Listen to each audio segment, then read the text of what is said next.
My name is Teppo Voutilainen, and I'm leading a team called New Services and Solutions at KONE.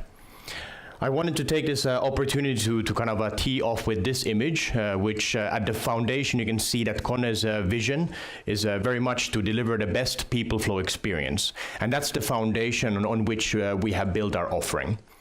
So in February earlier this year, we actually launched this new offering hierarchy. And you can see on the left side our kind of solutions for the new buildings. We're actually the market leader globally for shipping out new equipment, meaning elevators, escalators, and automatic doors. Then on the right-hand side, you can then see the business which is taking care of those 1.3 million equipment that Petri mentioned. And we also offer modernization services to keep the buildings up and running through the different days. But on top of that, we have added actually two new layers, which my team is leading. So advanced people flow solutions to basically bring new experiences for the end users in different buildings and seamlessly integrating the already existing infrastructure. And then the final layer is a new kind of service we have recently launched, and it's called People Flow Planning and Consulting. And that's actually the kind of topic area which I would like to discuss in more detail today. And because we have seen a clear gap in the market, so new buildings which are being constructed, there's clear deficiencies from day one, and also old buildings are getting increasing pressure from the kind of new buildings which are coming online. So we're actually building this kind of expert team of architects complemented by data scientists to analyze the flows and come up with concrete proposals to ensure the kind of future validity of the building and the different corridors. So in this people flow planning and consulting service, we actually followed three different steps. Firstly, we conduct a detailed people flow survey ranging from 1 day to a 1 week time horizon. We analyze the data, and we also conduct a very detailed plan for how different user groups will be interacting with the different corridors and elements you find throughout the building.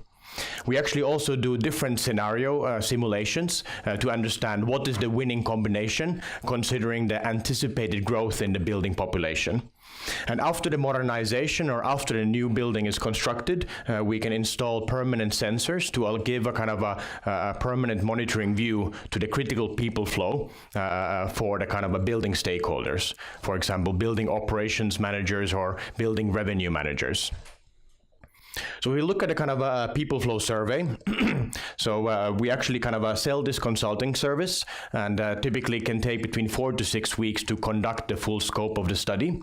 But initially we map out the kind of key hotspots, corridors where we should install sensors so that we get a better understanding of how flows are interacting with the building. So we look out for bottlenecks, we look out for long queues, we look for inefficiencies that we can identify by complementing the data analysis with surveys and discussions with different people in the buildings. And after that kind of data gathering, we also kind of step into the shoes of the different user personas which are interacting in the buildings, being the office workers, the visitors, the people who provide materials and kind of deliveries to the buildings. And we look at how all of those interact with each other as they flow through the building to the target floor and as they travel throughout the building during the day. And once we kind of put together our point of view about the initial issues, we then make recommendations, and we typically have a few scenarios that we test out. And we have built kind of with a set of partners a kind of a simulation tool. We can also inject kind of AutoCAD BIM models, but in some cases, as those drawings are not available, we kind of redraw the kind of building and inject the kind of different people flows into the building, and we can do different scenarios, change the placement of the reception desk, the cloakroom, the bathroom, where do the visitors wait, how do the daily office workers go through the lobby to the different corridors and elevators. And here you just saw a simple example, but in many of the buildings we have quite complex flows, looking at the incoming car traffic, the bicycles, the metro station, which is kind of ejecting people every 5 minutes. So all of those flows need to be considered as they then come into the building and interact with the lobby elements.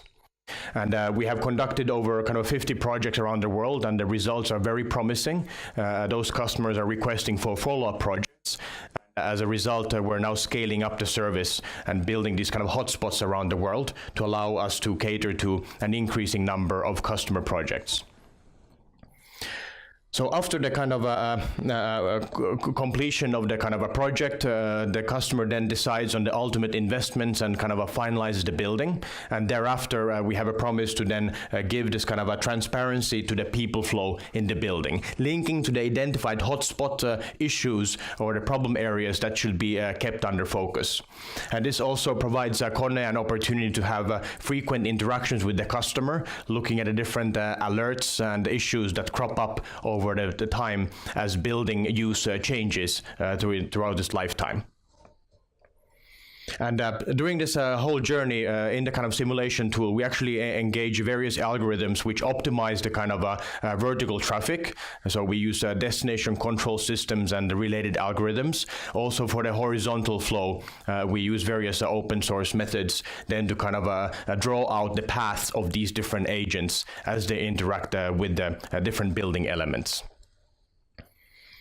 So that was kind of one interesting deep dive as to what we're doing in the kind of people flow planning and consulting domain. We're also working a lot with the data in the service called 24/7 Connected Services, which we launched over a year ago.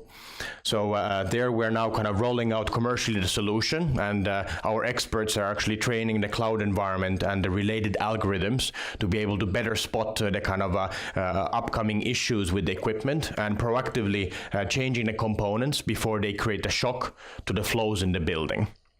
So a lot of kind of data intensive analysis and kind of teaching the algorithms is happening on that front as well. So that's basically the kind of a message I wanted to convey. See a lot of opportunity for kind of combining kind of architect expertise, data scientist kind of competence, and using data to kind of identify issues before the kind of a building investor goes up and erects the kind of building in the kind of different city centers. Thank you.